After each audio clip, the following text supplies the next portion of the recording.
Pemirsa, dukungan terhadap Palestina dari 157 negara membuat Perdana Menteri Israel Benyamin Netanyahu geram. Ia pun mengutuk negara-negara yang mendukung kemerdekaan Palestina. Untuk membahasnya kita sudah bersama dengan narasumber pengamat Timur Tengah Faisal Assegaf. Selamat sore Mas Faisal. Selamat sore Mas. Baik, Anda melihat dukungan dari 157 negara anggota PBB terhadap kemerdekaan Palestina, kemudian Israel malah justru mengutuk balik. Ini kan aneh ya? Ya, saya kira pengakuan ini, gelombang pengakuan semakin banyak terhadap negara Palestina ini hanya sekedar pernyataan simpati. Yang ditunggu kan tindakan konkretnya di lapangan. Baik. Itu yang ditunggu. Sayangnya kemarin setelah sidang Majelis Umum PBB, Presiden Amerika Serikat Donald Trump mengadakan pertemuan dengan beberapa pemimpin negara Arab dan Muslim. Pertemuan multilateral. Ya, termasuk ada Prabowo, ada Presiden Turki, Recep Tayyip Erdogan. Nah, di situ ada proposal Trump 21 poin yang ternyata proposal itu sendiri adalah proposal versi Amerika dengan Israel. Artinya aneh ketika negara-negara Arab dan Muslim mendukung proposal damai versi Trump yang merupakan pendiktean terhadap bangsa Palestina. Apa yang isinya yang menurut Anda mendikte dari 21 poin itu? Yang pertama adalah ketika Hamas disuruh menyerah. Hamas ini kan orang asli Palestina, mereka perjuang, mereka adalah kelompok pejuang. Tiba-tiba disuruh nyerah, melucuti senjata, dan kalau bisa mereka tidak lagi versi Amerika dengan Israel melakukan kekerasan. Artinya tidak boleh lagi melawan penjajah. Itu kan aneh kalau negara-negara Arab Muslim mendukung proposal itu. Padahal kita tahu sebagian besar negara-negara Arab dan Muslim itu pernah merasakan penjajahan, termasuk Indonesia sendiri.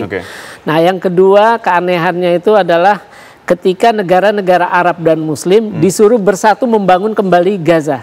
Padahal pelaku yang merusak Gaza, yang membuat Gaza luluh lantak, tragedi kemanusiaan, melakukan genosida adalah Israel. Harusnya dia yang bertanggung jawab. Dia harus bertanggung jawab. Dia harus bertanggung jawab membangun kembali. Dia harus juga diadili Perdana Menteri Netanyahu, Yoav Gallant, dan para pejabat sipil maupun militernya. Keanehan ketiga adalah ketika poin pertama itu adalah pembebasan 48 sandera. Itu kan poin pertama. Baik. Harusnya kan sesuai permintaan Hamas, hentikan dulu serangan, pasukan mundur, baru berbicara tentang gencatan senjata, pertukaran tawanan. Sandera dibebaskan, tahanan Palestina dibebaskan, terus kemudian masuk bantuan kemanusiaan. Di poin itu kan tidak ada. Itu keanehan lainnya. Terus keanehan lainnya yaitu ketika dalam proposal itu bahwa otoritas Palestina nanti yang menjalankan pemerintahan. Padahal kita tahu Netanyahu sudah bilang dia tidak percaya lagi pada otoritas Palestina. Terus kemudian hasil survei terakhir dilakukan lembaga survei Palestina itu sendiri adalah 80% rakyat Palestina di jalur Gaza maupun tepi barat sudah tidak lagi percaya pada Abbas. Ingin Abbas mundur. Kan itu aneh. Jadi artinya proposal versi Trump itu adalah proposal yang dipaksakan untuk bangsa Palestina. Padahal dalam hukum internasional, dalam piagam PBB, bangsa yang dijajah berhak menentukan nasibnya sendiri. Ini kan nggak ada. Semuanya versi Israel, versi Amerika. Dan anehnya ketika negara-negara Arab dan Muslim mendukung. Nah, kemudian keanehan lain adalah adanya pasukan perdamaian. Pasukan perdamaian ini adalah konsep yang sangat keliru. Pertama, negara-negara pernah menyatakan mereka tidak mau untuk menjadi pasukan perdamaian di Gaza. Yang kedua, Israel pasti akan menolak. Terus yang ketiga, Hamas sudah menyatakan siapapun pasukan asing itu, baik dari Arab maupun Muslim, itu akan diperlakukan sebagai penjajah. Karena tidak berhak ada pasukan penjaga perdamaian di Gaza. Nah, konsep pasukan perdamaian di Gaza ini sama saja dengan menihilkan hak bangsa Palestina untuk berjuang melawan penjajah Israel. Kan ketika ada pasukan perdamaian di tengah-tengah kan artinya kelompok pejuang Hamas dan yang lainnya, milisi lainnya di Gaza tidak boleh menyerang Israel. Berbicara soal pasukan perdamaian, kita lihat bahwa Kolombia dengan tegas bahkan membentuk militer internasional untuk membantu kemerdekaan Palestina.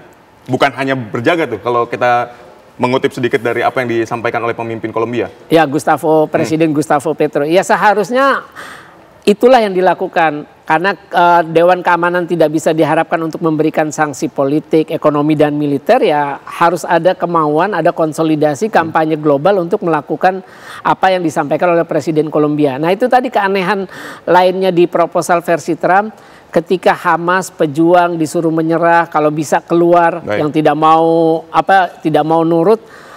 tapi tidak ada sanksi politik, ekonomi maupun militer terhadap Israel, kan aneh sebagai pelaku genosida. Tidak ada komitmen atau seruan dari proposal Trump itu untuk mengadili Netanyahu dan Yoav Galan yang sudah jelas-jelas dituduh sebagai penjahat perang berdasarkan surat perintah penangkapan yang dikeluarkan oleh ICC. Jadi menurut saya sangat tidak logis ketika negara-negara Arab dan Muslim yang katanya yang bersuara lantang kemarin di sidang Majelis Umum PBB bahwa mereka mendukung kemerdekaan Palestina, tapi di sisi lain mereka mendukung proposal Trump versi Amerika dengan Israel yang sangat tidak menguntungkan bangsa Palestina. Baik, Bang Faisal, ketika 157 negara ini memberikan dukungan terhadap kemerdekaan Palestina, kemudian dampak dan pengaruhnya terhadap Israel apa menurut Anda? Dampaknya mungkin secara tekanan diplomatik atau politik, selebihnya tidak ada. Di lapangan Israel tetap, kita tahu ketika Presiden Prabowo berpidato, Presiden Recep Tayyip Erdogan berpidato, terus semua Emir Qatar berpidato, itu kan Israel tetap bisa membunuhi warga Palestina di Gaza maupun operasi militer di tepi barat. Jadi tidak ada dampaknya di lapangan. Pengakuan itu menurut saya selama ini kan bukan baru. Sebelum ada pengakuan dari Eropa itu total ada 143 negara yang sudah mengakui kemudian Palestina. Bertambah, kan? Iya, kemudian bertambah. Nah, 143 itu kan sudah lama, sudah bertahun-tahun. Tidak ada efeknya di lapangan. Israel tetap melanggengkan penjajahannya, Israel tetap memperluas permukiman, Israel tetap membunuhi rakyat Palestina, menangkapi sembarangan. Itu tidak ada. Nah, menurut Anda apa alasan Israel dan Amerika Serikat ketika sudah dapat tekanan dari dunia internasional tidak bergeming bahkan?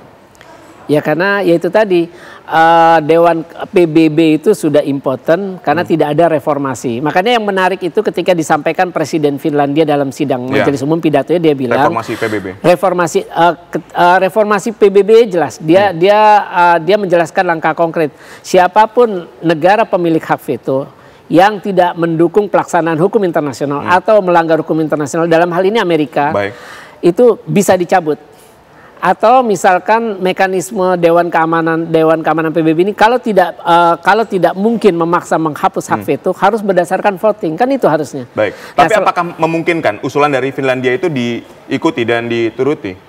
Saya kira sangat memungkinkan kalau memang negara-negara anggota PBB itu semua solid.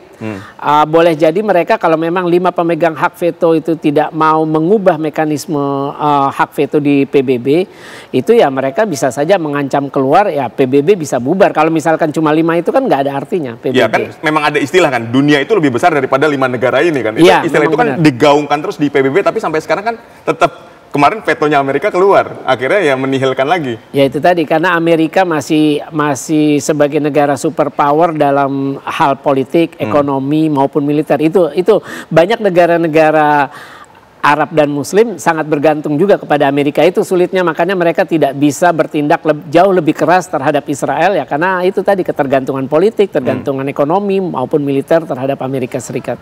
Baik, jadi reformasi yang tadi Anda sampaikan seharusnya apa yang dilakukan agar kemerdekaan Palestina ini dapat terwujud, bukan hanya sekedar pidato kenegaraan di panggung politik PBB menurut Anda?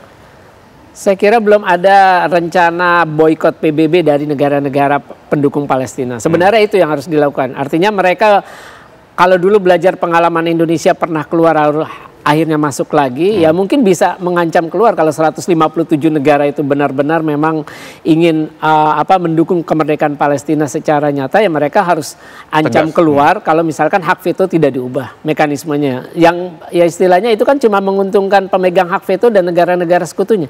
Makanya Israel bisa terus melanggengkan penjajahan, Israel bisa terus melakukan kejahatan perang maupun kemanusiaan di Gaza ya karena mereka didukung oleh Amerika sebagai pemegang hak veto. Baik, tapi ketika tadi proposal Trump Anda anggap banyak keganjilan di situ.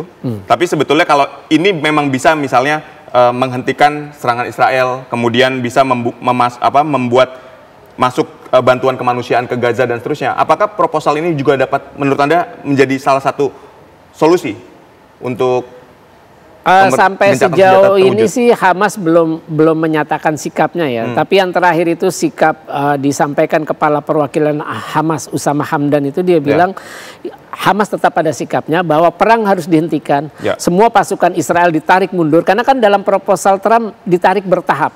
Itu pun setelah ada pembebasan 48 sandera. Harusnya kan dibalik dulu, hentikan semua serangan, pasukan ditarik, baru berbicara tentang pertukaran sandera. Pertukaran tahanan, pertukaran tawanan. Tapi kan itu tidak dibalik sama Amerika sama Israel, ya itu harus pembebasan sandera.